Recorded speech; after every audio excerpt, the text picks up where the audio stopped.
नमस्कार साथियों, UPSC master में आपका स्वागत है। इस लेक्चर में हम ब्रीफली डिस्कस करेंगे 1784 के पिट्स इंडिया एक्ट पर।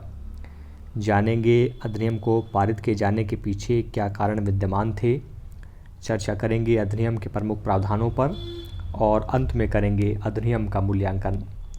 चलिए सबसे पहले देख लेते हैं अधिनियम को पारित किए जाने के कारणों पर। जैसा कि हम जानते हैं 1773 ईस्वी में ब्रिटिश संसद द्वारा ईस्ट इंडिया कंपनी में नियमित भ्रष्टाचार को कंट्रोल करने के लिए एक अधिनियम पारित किया गया था, जिसे रेगुलेटिंग एक्ट के नाम से जाना जाता है। इसी अधिनियम में कंपनी को नियंत्रित करने के लिए 24 सदस्यीय बोर्ड ऑफ डायरेक्टर्स का गठन किया गया था। इस बोर्ड ऑफ डायरेक्टर्स का भी चुनाव होता था, परंतु ऐसे व्यक्ति ही इसके चुनाव में भाग ले पाते थे जिसके पास कंपनी के 1000 पाउंड के शेयर होते थे। परंतु इस निकाय के अस्तित्व में होने के बावजूद भी कंपनी में भ्रष्टाचार निरंतर विद्यमान था। अब ब्रिटिश संसद ये चाहती थी कि इस बोर्ड ऑफ डायरेक्टर्स को नियंत्रित किया जाए। दूसरा जो महत्वपूर्ण प्रावधान था 1773 के अधिनियम में, वो था गवर्नर जनरल कोई भी विधेयक अपनी काउंसिल के बहुमत से ही पारित कर पाता था और इसकी काउंसिल में 4 सदस्यों का विद्यमान होना निर्धारित किया गया था। परंतु देखने को ये मिल रहा था कि गवर्नर जनरल की काउंसिल में लगातार विवाद बना रहता था। एक तीसरा भी प्रावधान किया गया था कि सर्वोच्च न्यायालय का गठन किया जाना था, परंतु उसका अधिकार क्षेत्र स्पष्ट नहीं किया गया था। इसको हम एक्ट ऑफ सेटलमेंट के माध्यम से देख चुके हैं। अब 2 समस्याएं विद्यमान बनी हुई थी। पहली समस्या गवर्नर जनरल की काउंसिल में लगातार विवाद बना हुआ था और दूसरी समस्या बोर्ड ऑफ डायरेक्टर्स को कंट्रोल किया जाना था, तभी जाकर कंपनी में जो भ्रष्टाचार चल रहा था उसे कंट्रोल किया जा सकता था। इन्हीं दोनों को ध्यान में रखते हुए जो ब्रिटेन के तत्कालीन प्रधानमंत्री थे विलियम पिट, उन्होंने एक विधेयक प्रस्तुत किया और इन्हीं के प्रयासों से यह विधेयक पारित हुआ। इसलिए 1784 में पारित किए जाने वाले इस अधिनियम को पिट्स इंडिया एक्ट के नाम से भी जाना जाता है। इस दौरान बंगाल के जो गवर्नर जनरल थे वो वारेन हेस्टिंग्स हुआ करते थे। देखिए, सबसे पहला प्रावधान किया गया कि गवर्नर जनरल की काउंसिल में जो सदस्य 4 हुआ करते थे उनकी संख्या घटाकर 3 कर दी गई। इनमें एक सदस्य प्रधान सेनापति होता था और यह कहा गया कि यदि गवर्नर जनरल को एक भी सदस्य का मत मिल जाता है तो विधेयक उसी के अनुसार पारित हुआ माना जाएगा। अर्थात 4 सदस्य अब नहीं थे, केवल 3 सदस्य थे। इनमें एक प्रधान सेनापति होता था और प्रोविज़न कुछ इस प्रकार के थे कि अगर एक भी सदस्य गवर्नर जनरल के पक्ष में है तो विधेयक उसी के अनुसार पारित हो जाएगा। अर्थात जो पहली समस्या थी गवर्नर जनरल की काउंसिल में विवाद की, वो इस अधिनियम को पारित किए जाने के पश्चात से ही समाप्त हो गई। साथ ही बोर्ड ऑफ डायरेक्टर्स को कंट्रोल करने के लिए इंग्लैंड में ही एक नया निकाय बनाया गया जिसे बोर्ड ऑफ कंट्रोल कहा गया।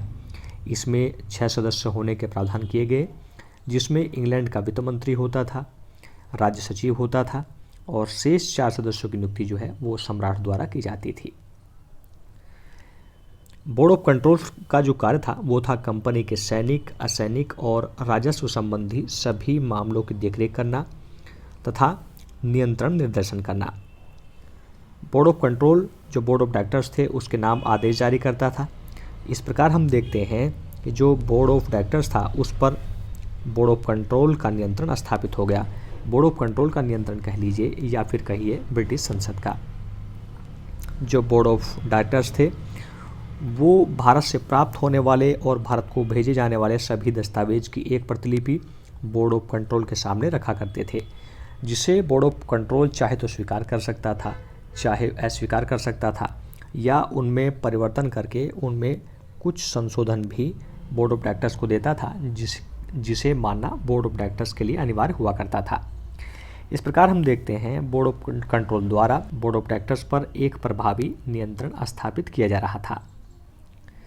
देखिए, इस दौरान तक ईस्ट इंडिया कंपनी भारत में 2 प्रकार के कार्य देख रही थी। एक तो उसके आर्थिक कार्य थे जिनको कमर्शियल अफेयर्स कह सकते हैं, और एक पॉलिटिकल फंक्शंस या इनको हम राजनीतिक कार्य कह सकते हैं। तो जो कमर्शियल अफेयर्स थे या जो व्यापारिक कार्य थे उनको तो अभी भी बोर्ड ऑफ डायरेक्टर्स या court of directors he manage कर रहा था, परंतु जो बोर्ड ऑफ कंट्रोल था वो इसके राजनीतिक कार्यों में हस्तक्षेप करने लगा था। इसको हम थ्योरी में भी देख सकते हैं। संचालक मंडल अर्थात बोर्ड ऑफ डायरेक्टर्स को केवल कंपनी के व्यापारिक प्रबंधन की ही शक्ति प्रदान की गई थी, अर्थात भारत में कंपनी के व्यापारिक अधिकार को नियंत्रित नहीं किया गया था। बोर्ड ऑफ कंट्रोल केवल राजनीतिक अधिकारों में हस्तक्षेप करने के लिए ही अस्तित्व में आया था। बोर्ड ऑफ कंट्रोल अपना कोई भी आदेश बोर्ड ऑफ डायरेक्टर्स की 3 सदस्यीय गुप्त समिति के द्वारा भारत भेजती थी। कहने का मतलब यह है कि अगर बोर्ड ऑफ कंट्रोल अपना कोई भी आदेश भारत पर लागू करना चाहती है तो उसकी एक 3 सदस्यीय गुप्त समिति बनेगी, 3 सदस्यीय, और ये सीधे जो है भारत में भेज दिया जाएगा यहाँ पर। और दूसरा देखिए, यहाँ गवर्नर जनरल हुआ करता था और गवर्नर जनरल की काउंसिल में 3 सदस्य हुआ करते थे, और ये प्रावधान किया गया था कि अगर विधेयक पर एक भी सदस्य की सहमति हो जाए तो विधेयक पारित हुआ मान लिया जाए, तो ये भी भारत पर ही लगता था। तो एक कानून तो लगता था जिसको बोर्ड ऑफ डायरेक्टर्स भारत भेज रहा है, और दूसरा लगता था जो गवर्नर जनरल भारत के लिए बना रहा है, तो दोनों ही भारत पर लगते थे। तो इसी अधिनियम के द्वारा हम ये कह सकते हैं भारत में ड्युआर्की या फिर द्वैध शासन की शुरुआत हुई, और ये द्वैध शासन 1858 के अधिनियम तक चलता रहा। और हम देख सकते हैं इस द्वैध शासन में पहला जो शासन स्थापित होता था भारत पर वो बोर्ड ऑफ कंट्रोल का शासन था, और दूसरा कंपनी का शासन था जिसे स्वयं लगाता था कंपनी का या बंगाल का गवर्नर जनरल। जो बोर्ड ऑफ डायरेक्टर्स था वो कंपनी के अधिकारियों और कर्मचारियों की ही नियुक्ति करता था, बोर्ड ऑफ डायरेक्टर्स या कहिए फिर संचालक मंडल। परंतु यदि सम्राट चाहे तो ऐसी किसी भी नियुक्ति को निरस्त कर सकता था। पर एक जो एक्सक्यूज ये भी था कि अगर गवर्नर जनरल की नियुक्ति बोर्ड ऑफ डायरेक्टर्स करना चाहता था तो उसके लिए बोर्ड ऑफ कंट्रोल की अनुमति लेना बेहद आवश्यक हुआ करता था। इसी अधिनियम के द्वारा पहली बार कंपनी के प्रशासित क्षेत्र को ब्रिटिश राज्य क्षेत्र कहा गया। मोस्ट इम्पोर्टेंट एग्जाम में आया हुआ है। गवर्नर जनरल को युद्ध, राजस्व और राजनीतिक मामलों में बम्बई और मद्रास प्रेसिडेंसी पर भी अधिक नियंत्रण प्रदान कर दिया गया था। चलिए देख लेते हैं इस अधिनियम के महत्व को।